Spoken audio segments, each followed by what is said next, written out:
Call to order the special meeting of the Town of Newbury Human Resources Board. Present are Mark Leckman, Chair. John Farrar. Anthony Antico, Rick Harris. John Lucy. Diane Doyle. We are in session. Purpose of today's meeting is to do final scrubbing of the final edits of the new personnel policy manual, so that it can now move into its finalized form and get in front of the Board of Selectmen by the end of the month. Correct. So, any questions before we kick off? Diane, thank you for all of your yeoman's efforts in getting this thing typed up and scrubbed and getting it to all of us in advance so we can expedite this meeting. Okay. And everybody's got things to do, so why don't you start us off with what you've just talked to Tony about? Okay, so just some typographical things that Tony brought to my attention. So table of contents, there's a couple of numerals that need to be changed. We need to add in the addendum exhibit A, which is the personnel action form, so we'll do that. If we go to, I reordered the chapters, and that's what I was pointing out, that the flow of it seems to make more sense in terms of personnel records that leads into policies, et cetera, leading into discipline, and so I think it flows better. Again, just a couple of grammatical things, but I'll just bring to, I guess, just the ones that really need to be Sure. discussed. Page 7, attendance records. Departments are responsible for maintaining and recording employee records of attendance. The Board of Selectmen's office, I would say, may review, not shall. They're not required to review, but I would change that to may. Any questions on that? We're good, okay. Page 9, under physical fitness, Mark and I discussed one of the issues that came up with respect to the town paying for a physical examination if necessary for a job offering. So in the collective bargaining agreements that we have, I think it's covered under those collective bargaining agreements. I discussed it with Tracy, and for anything that's not either a collective bargaining, highway department, or police department, she felt that we should leave it silent, and that would be part of an offering, that it would be written into the offer itself. Because there may be some jobs where, I can't even think of an example, but she just felt like we should just leave it as is, rather than blanketly say that we would pay for all physical examinations. Does that make sense? Well, when we do the job classification, we make an assessment about how much physical capability is needed in order to do the job. It would seem like at some threshold, it would almost demand that we could assess, that the person would be assessed about whether they've got the physical capability to do it. Well, that's what it says here, but we're talking about whether the town would pay for that examination. This is about, actually. So it reads, when a department head believes that the physical condition of an employee prevents an employee from performing the essential functions of their job, department head may request an employee submit to a medical exam. And then somewhere else, I think it reads. Yeah, I was gonna say, this appears in two locations within here, where you define physical fitness. And again, later on, when it talks about new employee hires, and there's some language in there about, depending on the nature of the role and the requirements of that job, is the possibility that the town may require an applicant to submit to a physical examination. And it was at that point that I questioned, if the town is requiring somebody to take a physical exam as a condition of employment, or new employment, it just seemed to me that the town should be responsible to pay for it. But you're saying that was, Tracy But preferred that's pre-hire?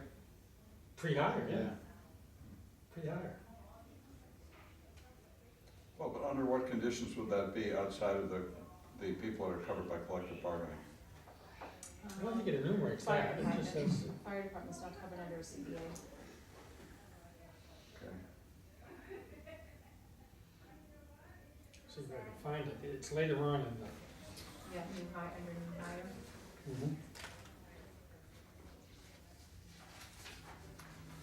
So was Tracy suggesting that in both locations of the policy, we leave it? Yeah, she just Open-ended? felt like it would be something that would be discussed at the time of the offer. Well, it gives management more flexibility to not have it written into the policy.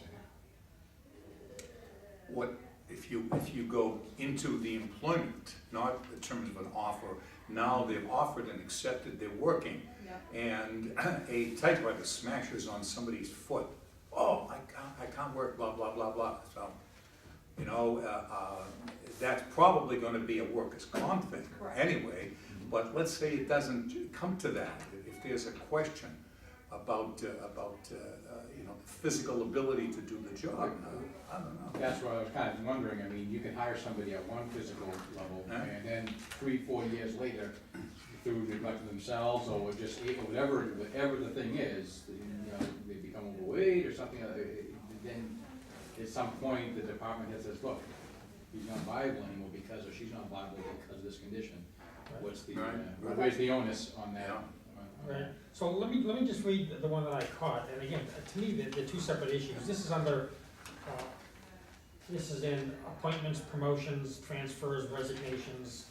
It's under C. There's two ones here. I just What wanna page? check. Is it I'm on a different page system here, I'm sorry. It's chapter 10, appointments, promotions, transfers, and resignation. And it should be item 2. And it's under C, application, item 2. None, yeah. Physical examination. If the town extends a preliminary offer of employment, applicants may be required, that's the language, may be required to submit to a physical examination, the results of which shall remain part of their file. Said examination may be completed by the applicant's physician or one selected by the town.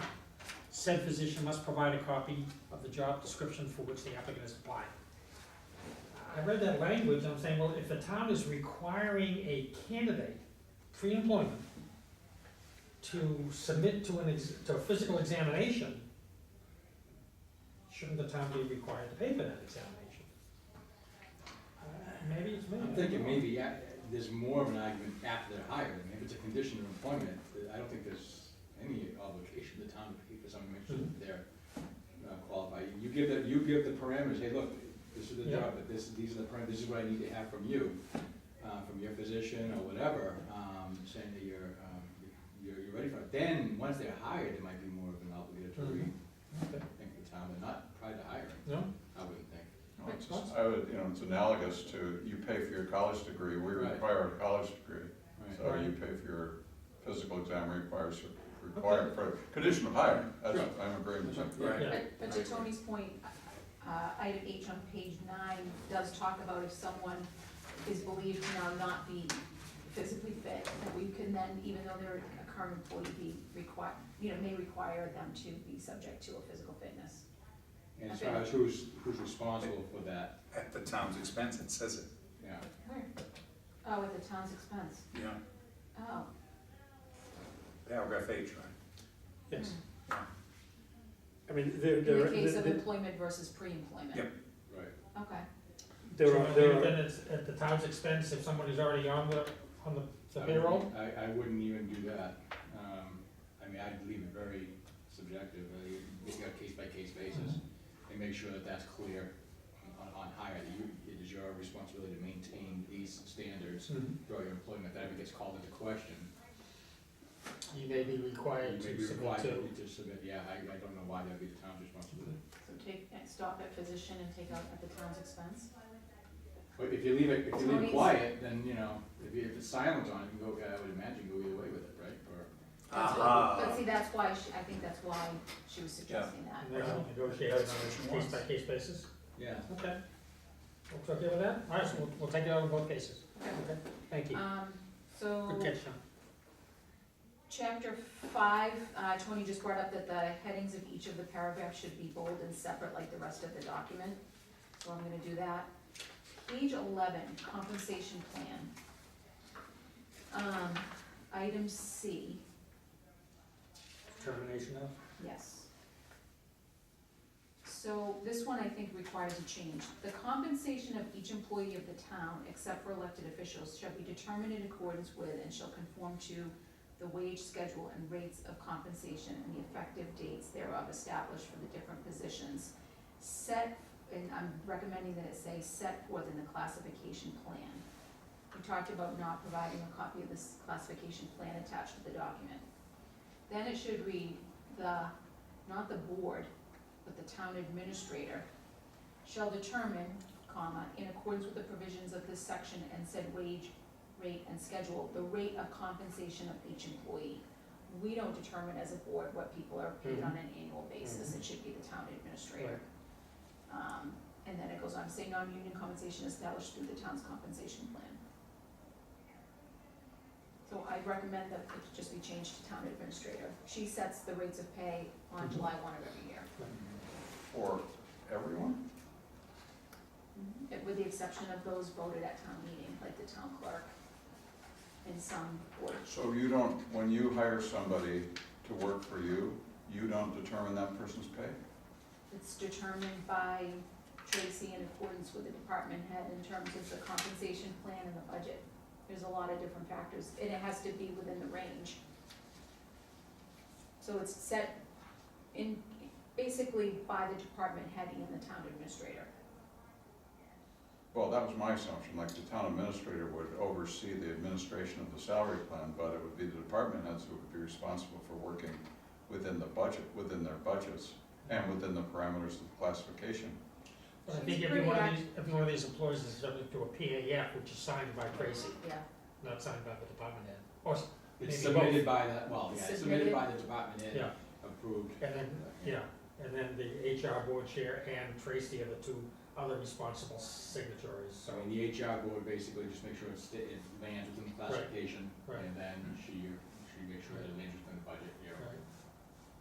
Can you just read the reference to the town administrator? it currently reads the board Mhm. shall determine, comma, in accordance with the provisions of this section and said wage rate and schedule, which should really read the classification plan, or the classification schedule, Classification schedule.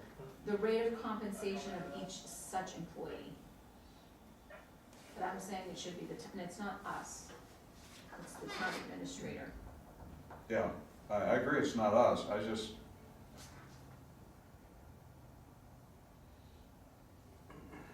I think Tracy has ultimate authority over decisions that may be made by the department head on any individual's annual comp. I think it has to be run up that ladder, and she's the final authority on it. well, take an example in your case, Diane, if you wanted to give somebody a raise, do you get approval for that? I have to.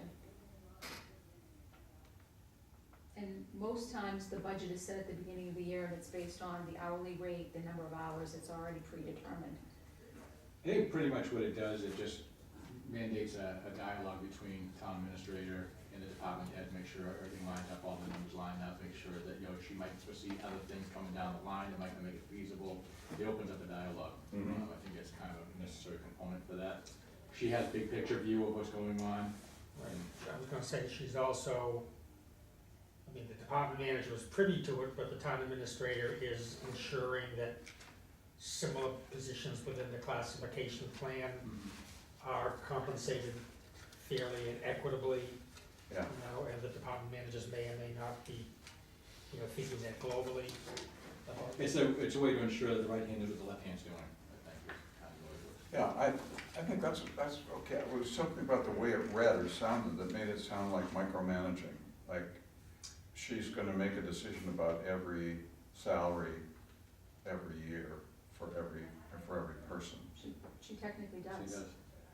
Well, I can see that she's responsible for it. I guess it's- She basically, we have, I mean, currently the way that we do it, it's a COLA adjustment. So she takes everybody's hourly rate, applies the COLA adjustment, and then the rate is determined. But then there's another section in here where it talks about new employees and the rate being set. This is more or less, I think, speaks to kind of the ongoing setting, existing. Would you be more comfortable if language was added, something like the town administrator in consultation with the department manager? I mean, I think Tracy has to be in there as opposed to just the department manager, but would you be more comfortable if it included Both individuals? Yeah, well, I was even wondering if it would go the other way, that it's the department manager in consultation with the town administrator.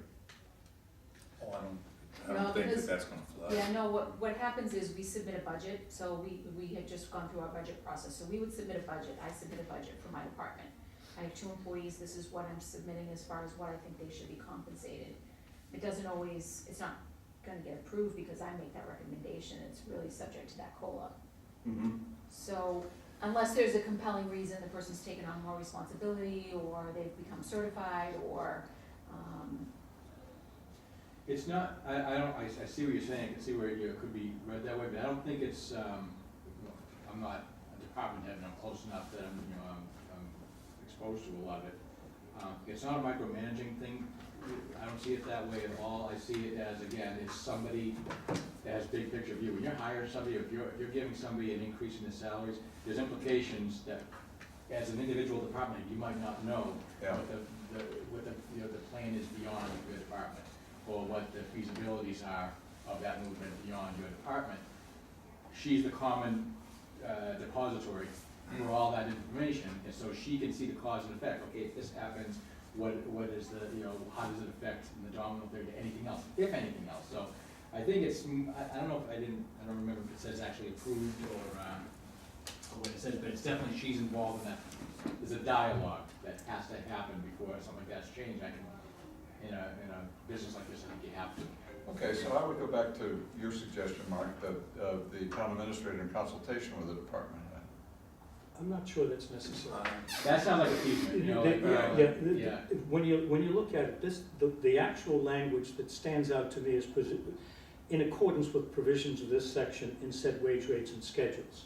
And for all intents and purposes, that's not absolute autonomy for Tracy. She is being directed and monitoring and is the steward of rates and schedules. Yeah, And those are put down as part of the compensation plan of the town, not authored by her, but just monitored and stewarded by her. And so her autonomy is less and more in accordance with simply the sheriff in town, providing the provisions and rates and schedules that they're followed by conduct for each and such employee. And they will fall into one of those rate groups and rate schedules, depending on where they're working in the village. I don't know, does it make sense? It does, I'm a firm believer, if you have the responsibility, you have the authority too. I mean, and that's that kind of leans in that too. At the end of the day, the buck stops with her on whether the budget's balanced, the budget's working, with all these moving parts. If she's got that responsibility, that she has to have some of the authority in how that's managed. All right, so we have consensus, so we'll just change the board to town administrator and clean up that language about the classification Yep. schedule. is everybody okay, Okay, okay with that? yep. good discussion, thank you all. All right, so there's just one other area that just needs, page 18. Which chapter is it?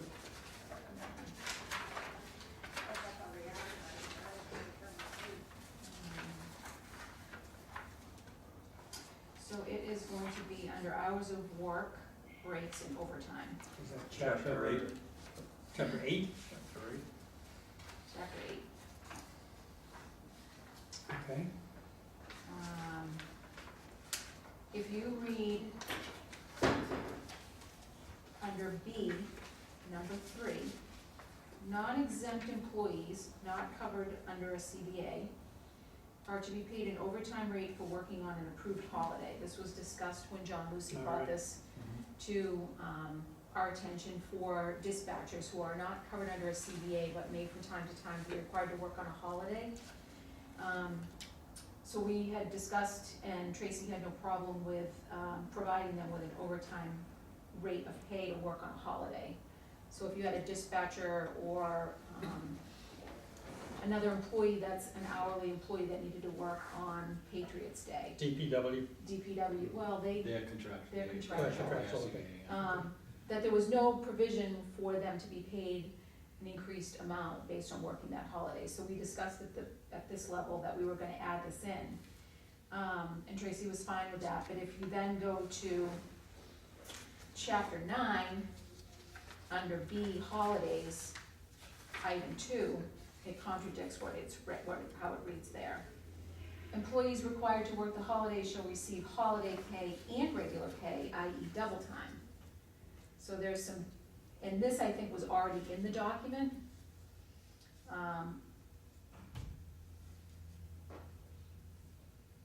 And did you point that out to her as well, that discrepancy? I just sort of Just caught came up on it when I was reading it for one last I time. think that's supposed to be full-time employees.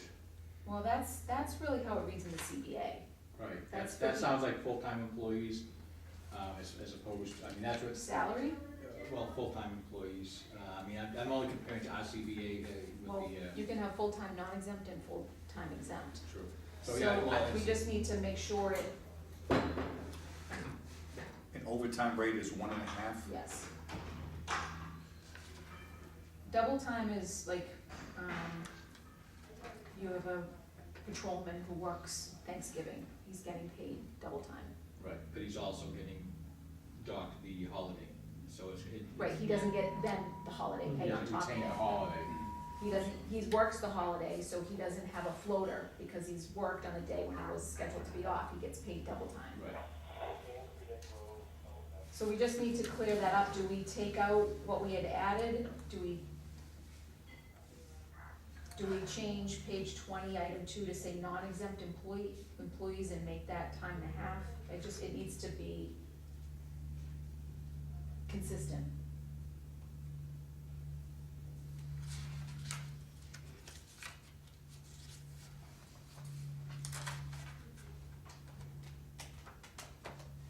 See, I think what we need to do, I think, the way I read this, on that bullet 2, on section, chapter 9, it has to, we have to make the determination of full-time employees, somehow, whatever the verbiage is. Because part-time, fractional, whatever, part-time, we'll get.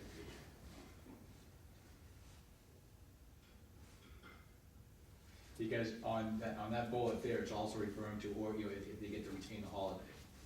Well, they don't get, if they're, Well, if I read oh, this if right. they're a non-exempt Right. full-time. Yeah, so I mean, this here seems like it doesn't make the distinction, but on chapter 9, bullet 2, under B, it seems to me that this is referring to a full-time employee. Where it's, especially where it says, or an additional paid day off subject to the approval. So it's like, that's the verbiage for a full, a benefits eligible, you know, employee. So is that how we wanna distinguish it? But non-exempt can still be Yes. full-time, right? Yes, we have. So wouldn't that butt up against the language in 8, which says non-exempt?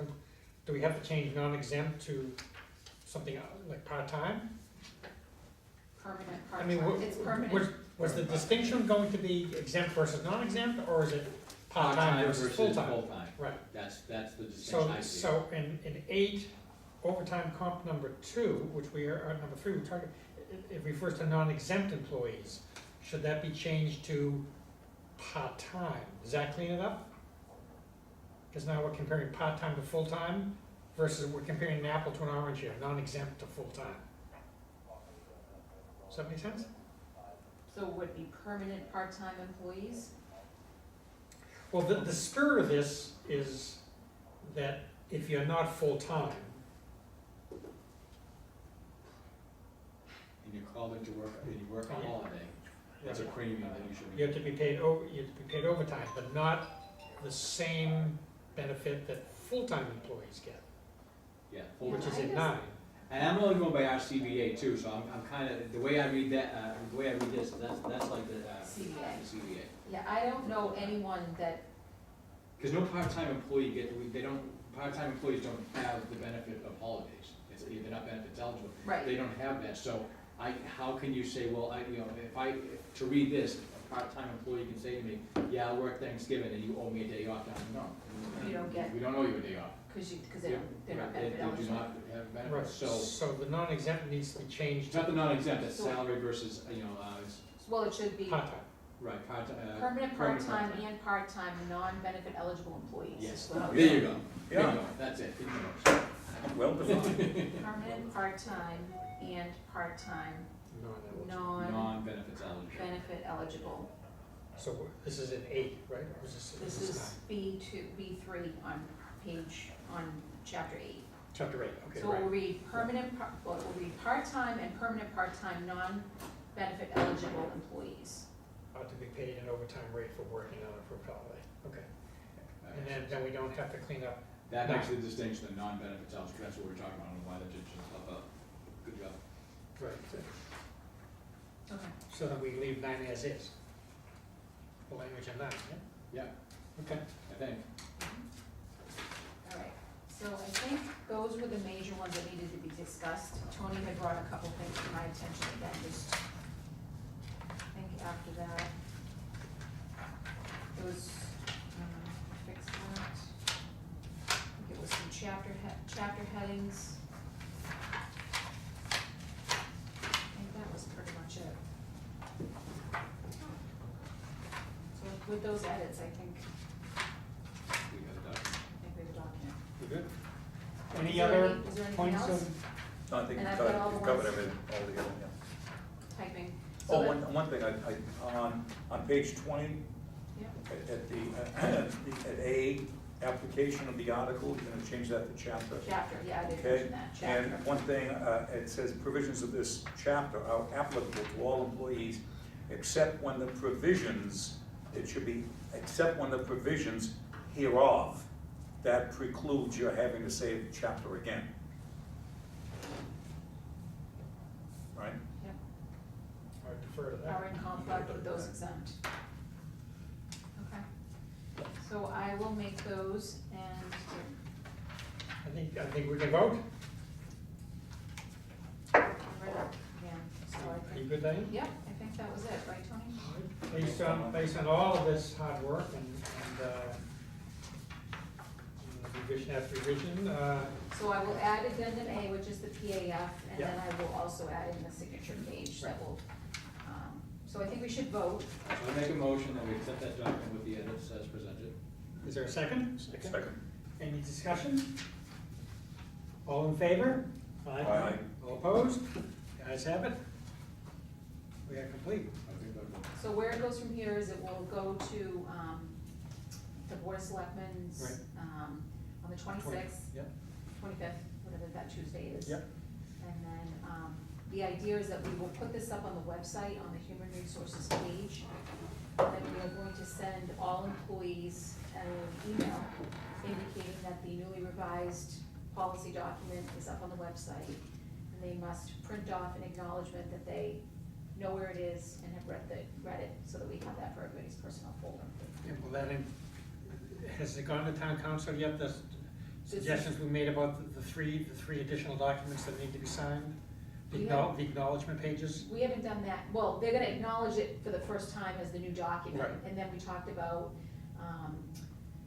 4 sections in here, it was the sexual harassment, the, Internet, computer policy, the vehicle usage policy. The one suggestion we felt that that should be sent out annually for signature. and But we said what we wanted to do is get this in Get this in place, first, okay. and then we would discuss kind of what I the. thought you wanted to have town council just go, have the whole thing to review. No, they've already reviewed this. Oh, okay, This is, all right. this came from them, Right. we're good to go. Yeah, these are just scrubbing. All right. This is just scrubbing at this point, we're good to go. I don't know if this is overkill, but this is what we used to do, well, this is what we do with any trainings, and we did it with the lifeguard trainings and all that. At the, you could send that out, have them go to the website, but maybe have a 10-question, just have a 10-question exam, if you will, that's just a familiarity thing, so now you have something tangible, says, no, they know how to not only find it, they know how to navigate through it and find the answers that they need, for, for just like 10 very simple questions, and you keep that, and that's a way of, if it ever comes back, well, nobody told me, or I didn't understand how to get this, I didn't understand how to do that, it's a, no, you did, I mean, it's kind of a CYA thing, you might. Kind of like what we do on the ethics. Yeah, Training. it's just, it's an overt act, everyone has to go through, very innocuous, not a big deal, open book, just 5 questions, just something tangible, you can say, no, we're instructed how to attain this information and do this. But on the other hand, you really don't want to minimize the importance of it, though. Where you're saying, well, of course, it's an open book, here are the answers. You may get the impression with the employees that this is another, crock of you-know-what that we gotta do. Well, that's okay, in my opinion, they can feel that way, because at the end of the day, for them to spend 5 minutes to just so, because we care enough that they know how to get to it, not just, you know, they know how to open it and look at it, and if they ever need anything, it's there, and, you know, it's just, to me, it's just a step that makes sure that we have certainty that all employees not only have read the email that it exists, but have gone to where it exists and are able to open it and answer a few questions on it, and so they, you know, to just attain, you know. Well, I just want to be a little bit sensitive to, I guess I would call it ease of use. I mean, we've already talked about 3 additional pieces of documentation that we are gonna require from each employee of the town, as Diane was just referring to, assuming that this flies by town council. One is the, you know, acknowledgement and acceptance of the sexual harassment policy. One is the acknowledgement and acceptance of the computer usage internet policy. And one is, I think the third one was vehicle use, was it, Diane? Or, no, alcohol and drug policy. Social media and the So, alcohol. yeah, so we're already gonna be requiring employees to read, acknowledge, understand, and sign annually 3 additional documents. I'm just wondering. I'll be honest with you, I hear what you're saying, but in my head, I'm screaming, welcome to the world we live in. I think the suggestion has merit and it should really be, the 10 questions should be nothing more than a navigation exercise. Exactly, that's exactly it. And the sense of it is you'll ask them 10 questions and they'll have to drill down, not terribly deeply, in understanding or location to find those 10 answers. And I think, as the deputy chief has said, is that it proves beyond a shadow of a doubt that they not only know where it is, but they've had to spend half an hour or 15 minutes drilling down just to find the answers to those 10 questions. And you can head it off saying, this is just an exercise to make sure that you know, we wanna make, this is so important for your employment here, we wanna make sure that you're clear. If you have, if any questions arise, anything we can do better while you go through this exercise, please let us know. I mean, it doesn't have to be, it's not a, you know, it's not a, it's just, I'm just throwing out here, it's just not, it's. Other thoughts? We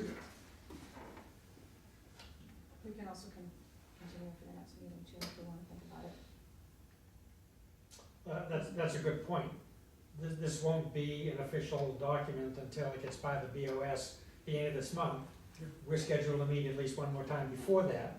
So why don't we, given the fact that we promised everybody this would be a quick meeting, why don't we hold on that, we'll add it to the agenda Okay. for next meeting, it's a good point. Are people okay with that? That's the next meeting is the day before the I select meeting. think it is. Yeah. Yeah, on Monday, yeah. Or 26. That's just, Make a motion to adjourn? Second, Aye. all in favor? Aye. We are adjourned.